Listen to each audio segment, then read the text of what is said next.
আসসালামু আলাইকুম বন্ধুরা। আশা করি আল্লাহর রহমতে আপনারা সকলে ভালো আছেন। বন্ধুরা, আজকে আপনাদের হযরত ওমর রাদিয়াল্লাহু তাআলা ও এক রাখালের গল্প শোনাবো, যা শুনে আপনারা উপলব্ধি করতে পারবেন সততা অথবা আমানতদারিতা কি জিনিস ইনশাআল্লাহ। একদিন হযরত ওমর রাদিয়াল্লাহু তাআলা তার এক সঙ্গীকে সাথে নিয়ে মদিনার আশেপাশের গ্রামগুলো পরিদর্শন করতে বের হন। কিছু দূর যাওয়ার পর তারা দেখলো এক তরুণ রাখাল মাঠে বেড়া চড়াচ্ছে। হযরত ওমর রাদিয়াল্লাহু তাআলা তার নৈতিকতা পরীক্ষা করার জন্য এক বুদ্ধি বের করলেন।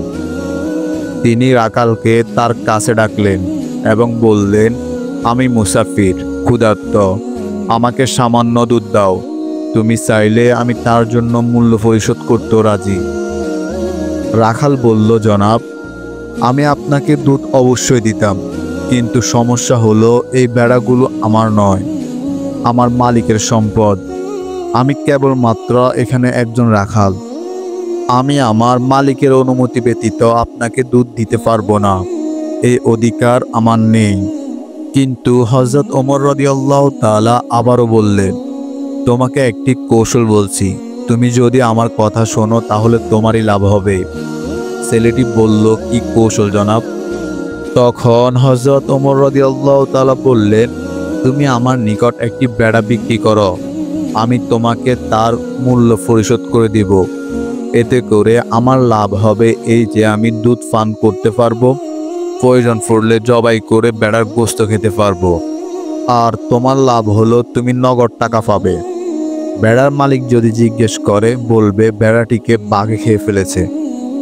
এ কথা শোনার পর রাখাল একটু চিন্তা করল।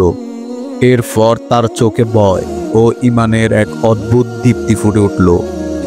শান্তভাবে বলল, জনাব, আমি যদি বেড়ার মালিককে ধোঁকা দিই তাহলে হয়তোবা মালিক দেখল না, কিন্তু আল্লাহ তো দেখছেন, মালিকের মালিক তো দেখছেন।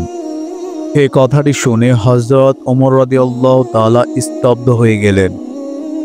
এক সাধারণ রাখাল এত বড় কথা বলে ফেলল। সে জানে পৃথিবীর মানুষ জানুক বা না জানুক, আল্লাহ তাআলা অবশ্যই জানেন। এই ছোট রাখালের এমন তাকওয়া ও আল্লাহ বিরুতা দেখে খলিফার চোখে পানি চলে এলো।